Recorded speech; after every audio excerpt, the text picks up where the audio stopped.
Baik, Assalamualaikum warahmatullahi wabarakatuh. Pembahasan kali ini adalah mengenai analisa struktur metode matriks yang merupakan materi dari paruh kedua dan mata kuliah analisa struktur. Untuk analisa struktur dengan metode matriks ini ada beberapa pokok bahasan yang akan dibicarakan. Yang pertama adalah pendahuluan.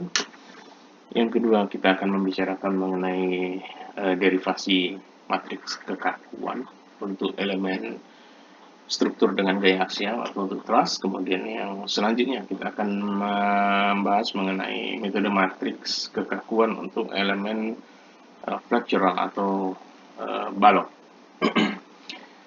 Ya, kita masuk yang pertama, pendahuluan. Jadi kita akan membahas mengenai pendahuluan, keunggulan dan kelemahan dari metode matriks. Utamanya kali ini kita akan membicarakan mengenai matriks kekakuan. Ya, metode matriks ini digunakan ya. Metode matriks sebelumnya kita mungkin perlu tahu bahwa ada dua metode utama. Yang pertama adalah metode matriks kekakuan dan yang kedua adalah metode matriks fleksibilitas. Yang akan kita bicarakan kali ini adalah matriks kekakuan. Yang metode matriks secara umum digunakan untuk melaksanakan analisis struktur yang kompleks dengan bantuan komputer. Jadi tujuan utama diciptakan atau digunakan metode matriks adalah untuk melaksanakan analisis struktur yang kompleks, tapi harus dengan bantuan komputer. Kenapa? Karena ada keunggulan dan kelemahannya. Keunggulannya adalah mudah dengan menggunakan komputer. Jadi tidak seperti metode analisis struktur klasik, di mana di metode analisis struktur klasik tidak ada rumus yang fix ya untuk semua kasus. Jadi untuk kasus-kasus penyelesaian analisis struktur dengan metode klasik itu kasuistik ya, unik, tidak bisa disamakan untuk semua kasus. Berbeda sedikit bebannya atau berbeda sedikit letaknya atau berbeda sedikit konfigurasinya, maka penyelesaian akan berbeda. Sedangkan metode matriks kita bisa menggunakan sebuah persamaan, kalau boleh dikatakan begitu, matriks yang umum, general ya, yang general, tinggal dimasukkan data-datanya, kita menyelesaikannya ya dengan prosedur yang tetap ya, dengan SOP yang tetap, sehingga sangat mudah untuk dikerjakan oleh komputer. Sebagaimana kita ketahui, komputer adalah memiliki keunggulan dapat melaksanakan pekerjaan dengan cepat, namun harus berulang ya, komputer mengerjakan pekerjaan berulang itu dapat dengan cepat, jauh lebih cepat daripada kemampuan manusia. Sehingga metode matriks ini karena dia metodenya fix, prosedurnya fix ya, dapat dengan mudah dikerjakan oleh komputer, walaupun akan sangat sulit dikerjakan dengan manual karena persamaan yang akan dibangun atau matriks yang akan dibangun ini sangat tergantung pada kompleksitas struktur. Semakin kompleks struktur, maka matriks yang akan dibangun atau matriks yang akan disusun ini akan semakin kompleks, akan semakin besar, bisa mencapai matriks mungkin yang minimum 6x6, bisa 9x9, bisa 12x12, dan itu menyelesaikannya dengan manual sangat sulit. Sehingga itu kelemahannya, sangat sulit dikerjakan dengan manual. Kemudian kelemahan kedua adalah dengan manual rentan error. Sedikit saja kita melakukan kesalahan input angka, maka errornya akan langsung terjadi dan itu sangat sulit dideteksi di mana terjadi kesalahan. Berbeda dengan metode klasik di mana relatif lebih mudah dikerjakan dengan manual dan tidak rentan error. Itu perbedaan antara analisis struktur, metode matriks, dan metode klasik. Jadi metode matriks lebih difokuskan untuk penyelesaian dengan komputer. Akan tetapi untuk perkuliahan kali ini kita akan menyelesaikan struktur-struktur yang sederhana, sehingga matriks yang dibangun atau matriks yang disusun juga relatif tidak terlalu besar dan bisa diselesaikan dengan cukup mudah secara manual. Ya, sebelum kita masuk ke materi utamanya, kita melihat dulu pengenalan metode matriks. Jadi yang pertama adalah Di metode matriks kita mengenal dua komponen yang harus ada dalam pemodelan struktur kita, yaitu nodal dan elemen.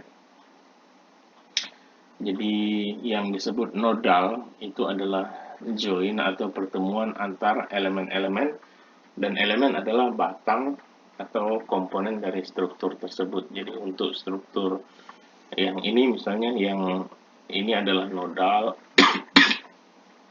ini nodal, dan ini juga nodal, sedangkan yang ini nodalnya di sini, ya. Kemudian ada ini, kemudian ada ini. Itu yang disebut dengan nodal atau join atau pertemuan antara komponen-komponen struktur atau elemen-elemen struktur. Sedangkan yang disebut dengan elemen struktur itu adalah ya batang-batangnya. Ya, contoh ini adalah elemen struktur. Kemudian untuk yang ini adalah elemen struktur. Gitu. Ini elemen-elemen struktur yang ada di model. Jadi dalam pemodelan struktur dalam analisis metode matriks ini kita harus punya dua ini, ya, elemen dan nodal.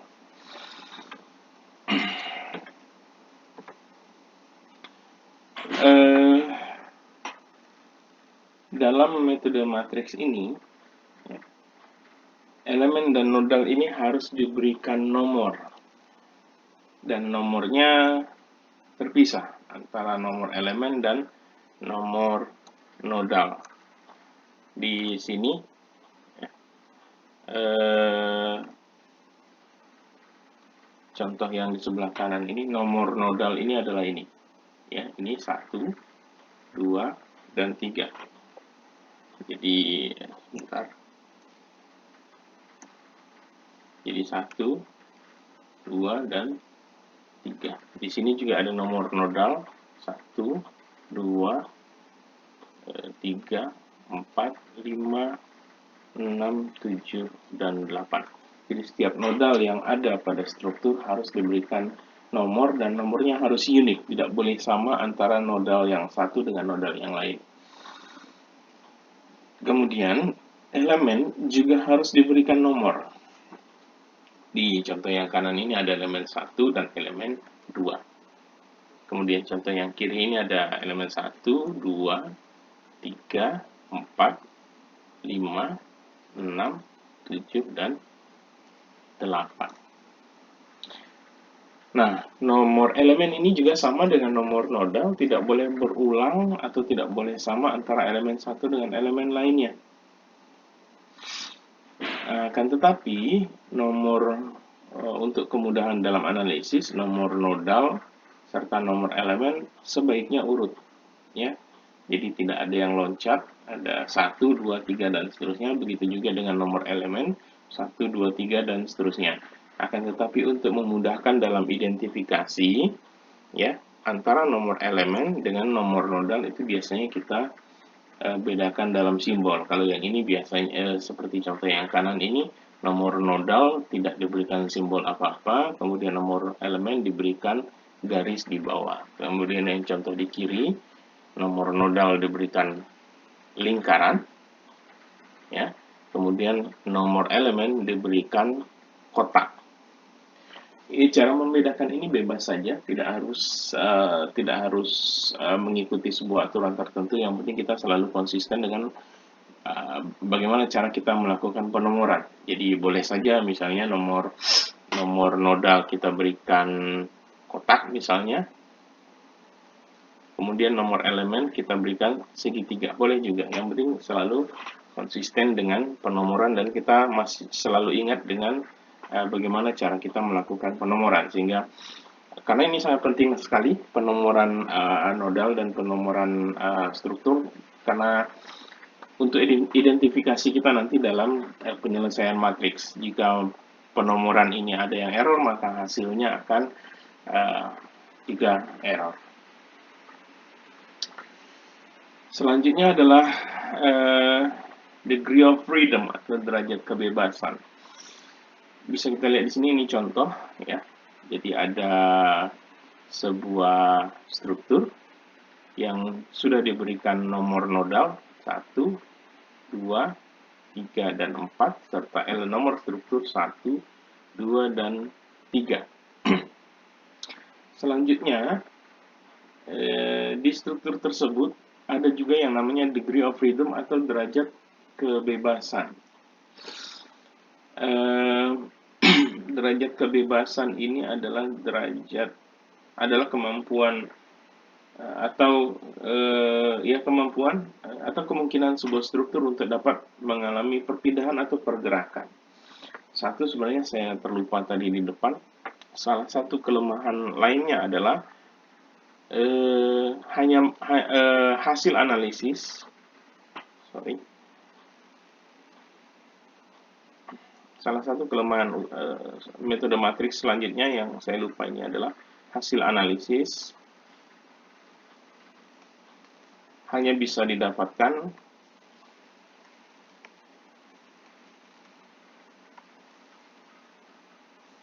pada nodal.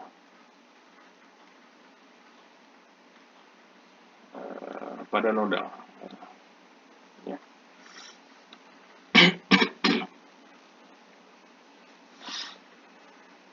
Jadi hasil analisis hanya bisa didapatkan pada nodal. Input beban juga hanya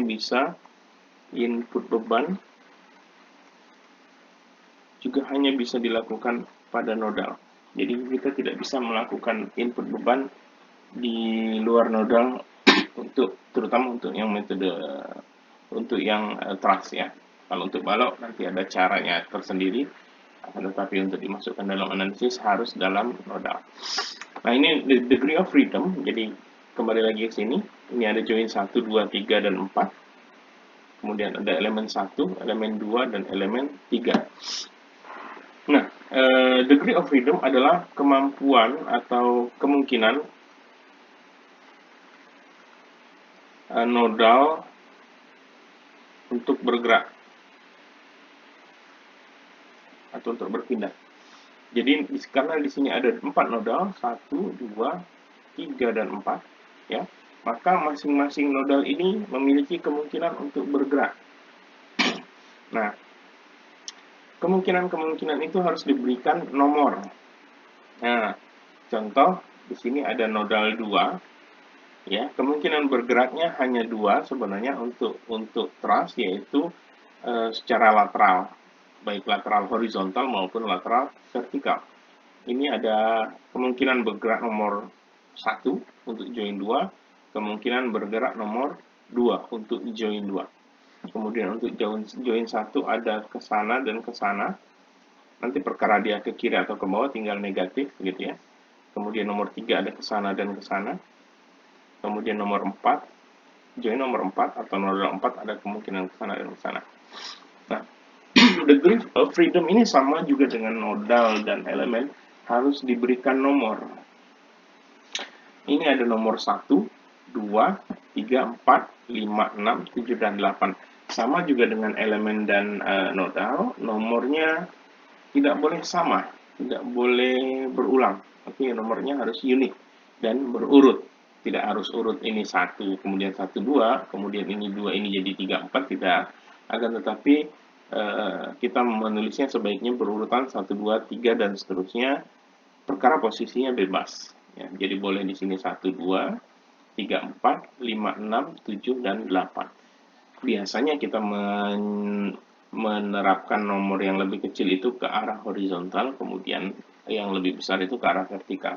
Sebenarnya bebas aja, akan tetapi itu nanti akan menyebabkan kebingungan apabila kita melakukan penomoran secara random. Jadi sebaiknya kita mengikuti pattern begitu, sehingga analisisnya nanti akan lebih mudah. Kalau dilihat di sini, degree of freedom atau derajat kebebasan, join 2 ini bisa bergerak ke arah 1 dan bisa bergerak ke arah 2 karena tidak ditumpu oleh apa-apa di sini. Ya, jadi kalau dibebani ke arah manapun, ada kemungkinan dia bergerak ke arah 1 dan ada kemungkinan dia bergerak ke arah 2, sehingga bisa dikatakan bahwa degree of freedom-nya nanti tidak sama dengan 0 dan seterusnya. Itu nanti mungkin lebih detail kita bahas di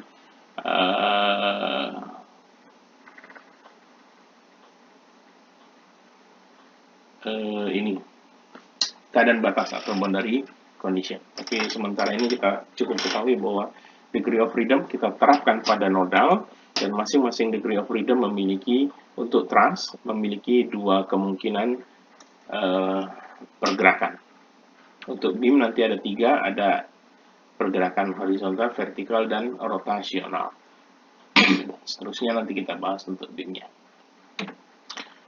Nah, ini boundary condition atau kondisi batas. Sebagaimana kita ketahui bahwa setiap nodal, dalam hal ini ada nodal, kalau ini diberikan nodal A, B, C, D, tapi biasanya lebih enak kita pakai nomor ya, karena A, B, C, D terbatas. Misalnya ini. Ya. Nah, ini punya degree of freedom ke sana dan ke sana. Karena ini ditumpu sendi, maka ini tidak mungkin, ya, ini berarti sama dengan 0, artinya tidak mungkin bergerak ke sana. Ini juga sama dengan 0, karena tidak mungkin bergerak ke atas, karena ini ditumpu oleh sendi. Ini ditumpu oleh 0, bergerak ke sana mungkin, sehingga ini disebut tidak sama dengan 0. Kemudian bergerak vertikal tidak mungkin, maka disebut sama dengan 0, karena dia tidak bisa bergerak ke atas atau ke bawah secara vertikal. Kemudian join C atau nodal C bergerak ke sana memungkinkan karena dia tidak ditumpu oleh siapapun, maka ini tidak sama dengan 0, artinya bisa bergerak. Berapa nilainya kita belum tahu, harus dianalisis, tapi yang pasti tidak sama dengan 0. Kemudian ke atas juga tidak sama dengan 0, karena dia bisa bergerak ke atas dan ke bawah. Kemudian ini tidak sama dengan 0, karena dia tidak ditumpu, ya, bisa bergerak ke kiri dan ke kanan. Kemudian juga ke atas dan ke bawah tidak sama dengan 0. Sehingga kalau begitu, degree of freedom, kondisi batasnya adalah di A, vertikal 0, horizontal 0, atau kita urut saja horizontal 0, vertikal 0. Di B, horizontal tidak sama dengan 0, vertikal sama dengan 0. Di C, horizontal dan vertikal tidak sama dengan 0. Dan di D, horizontal dan vertikal tidak sama dengan 0. Artinya dia bisa bergerak. Mudah-mudahan ini bisa dipahami.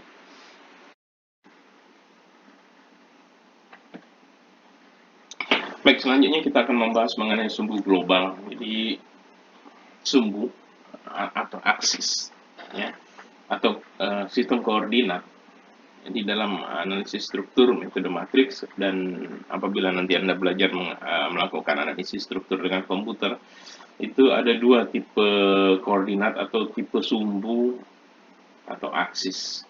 Yang pertama sumbu global, yang kedua sumbu lokal. Sumbu global itu adalah sumbu yang berlaku untuk keseluruhan struktur. Jadi Anda membuat sebuah model struktur, ya, berapapun jumlah nodalnya, berapapun jumlah elemennya, maka sumbu global hanya akan ada satu. Oke. Sumbu global itu akan disimbolkan atau disimbolkan, dia sebenarnya koordinatnya menganut sistem koordinat Kartesian, ya. Jadi ada tiga arah, selalu ada X, Y, dan Z. Jadi disimbolkan dengan X, Y, dan Z. X, kemudian Y, dan Z kalau digambarkan secara tiga dimensi. Jadi untuk sebuah struktur ini, ya, struktur ini secara keseluruhan, berapapun jumlah elemennya, berapapun jumlah modalnya, maka hanya ada satu sumbu global.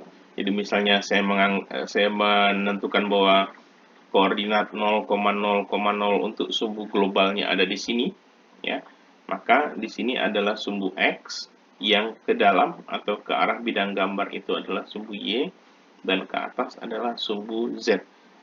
Yang di sini, ya, X-nya juga ke sana, Y-nya ke dalam ke arah bidang gambar, dan Z-nya ke atas. Begitu juga dengan di sini, sama X, Y, Z juga arah yang sama, begitu juga dengan di sini. Ya, jadi X, Y, Z arahnya tidak akan berubah. Ya, hanya ada satu untuk setiap struktur. Ya, hanya ada satu untuk satu model struktur.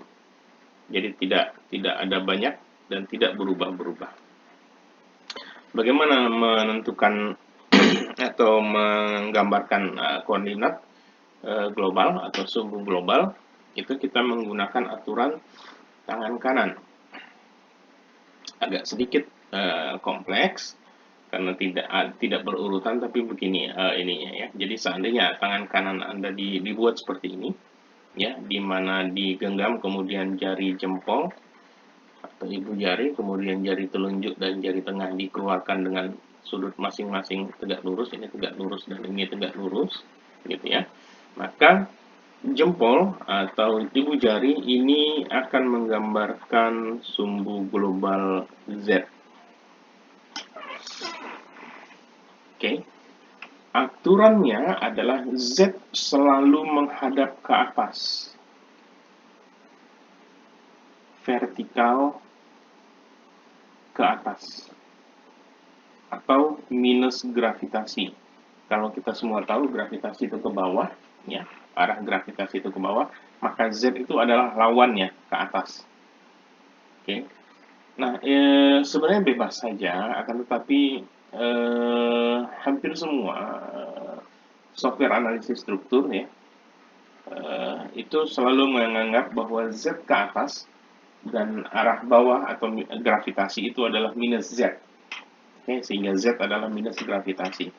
Sehingga sebaiknya dari sekarang kita membiasakan hal itu, karena nanti akan sangat memudahkan kita dalam membangun atau membuat model-model analisis struktur dengan komputer.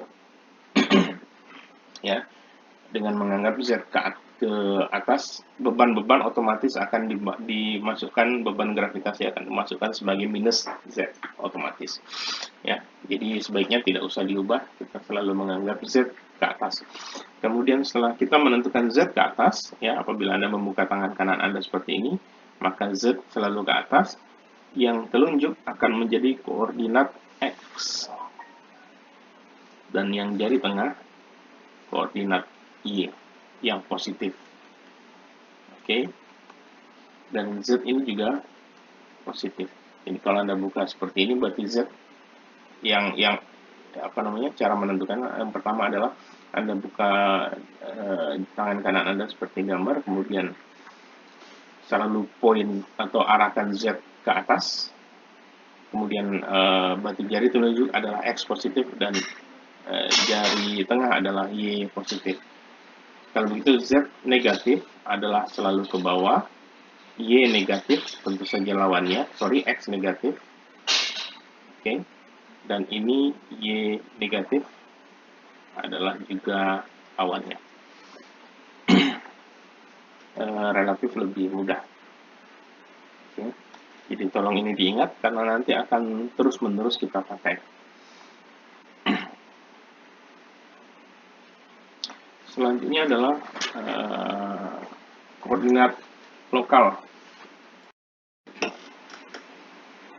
Ya, untuk koordinat lokal berbeda dengan koordinat global. Koordinat lokal itu, koordinat global tadi hanya satu untuk keseluruhan model struktur, sedangkan koordinat lokal atau sumbu lokal itu berlaku untuk setiap elemen dan unik.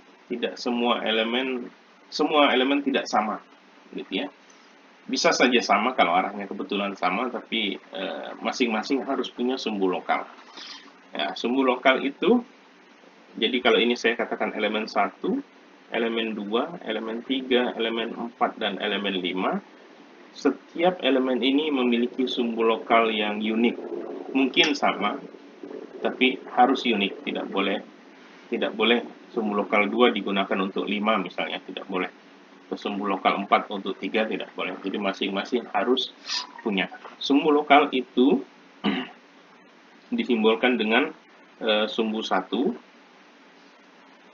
sumbu 2, dan sumbu 3.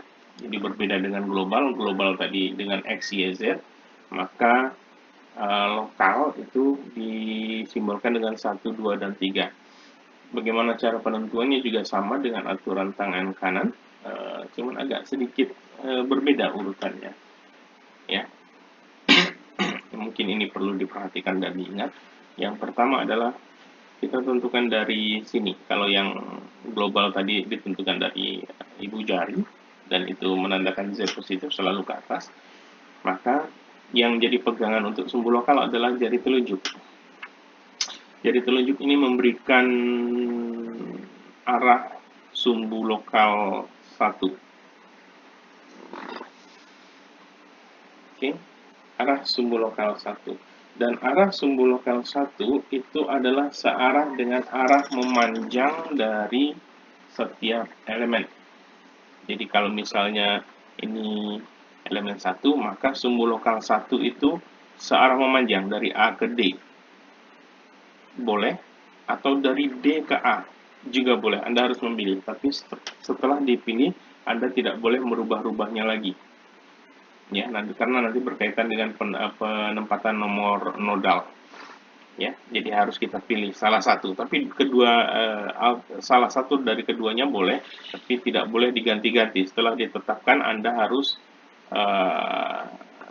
stick dengan itu. Harus tetap dengan itu, tidak boleh dipindah-pindah lagi. Oke. Jadi kemudian misalnya elemen nomor 2 kita bilang sumbu lokal satunya ke sana, boleh. Elemen 4 ke atas, boleh juga. Elemen 3 ke bawah, boleh juga. Elemen 5 ke kanan, boleh. Oke. Setelah elemen 1 ditentukan, maka kita bisa lihat, sumbu lokal 1 ditentukan, maka kita bisa menentukan sumbu lokal 2. Ini adalah sumbu lokal 2. Kemudian ini adalah sumbu lokal 3. Kita tidak akan terlalu membahas sumbu lokal 2 dengan sumbu lokal 3 sementara ini. Nanti akan lebih banyak kita bahas di pelajaran pemodelan struktur dengan analisis struktur dengan komputer. Nanti lebih banyak di pemrograman komputer, saya kira. Di situ kita akan lebih membahas lebih detail mengenai bagaimana penggunaan sumbu lokal 2 dan 3. Tapi kita banyak fokus di lokal 1 dulu. Tapi bukan menjadi alasan Anda tetap harus ingat bagaimana penentuan sumbu lokal 1, 2, dan 3 ini. Ini masing-masing untuk nilai sumbu lokal. Kemudian yang selanjutnya yang perlu Anda ketahui bahwa dalam penentuan sumbu lokal, misalnya ini ada sebuah elemen, kemudian Anda mengatakan bahwa ini sumbu lokalnya, sumbu lokal 1, oke, maka sumbu lokal 1 ini selalu dari arah sebuah nodal ke nodal lainnya. Kita selalu menyimpulkan ini adalah nodal I dan nodal J. Oke. Kalau Anda punya elemen yang sama tapi kemudian Anda balik, misalnya ini elemen yang sama, kemudian Anda balik sumbu lokalnya begini, sumbu lokal 1, maka ini yang jadi I, ini yang jadi J. Oke, jadi sumbu lokal 1 menentukan di mana kita menaruh join I dan join J.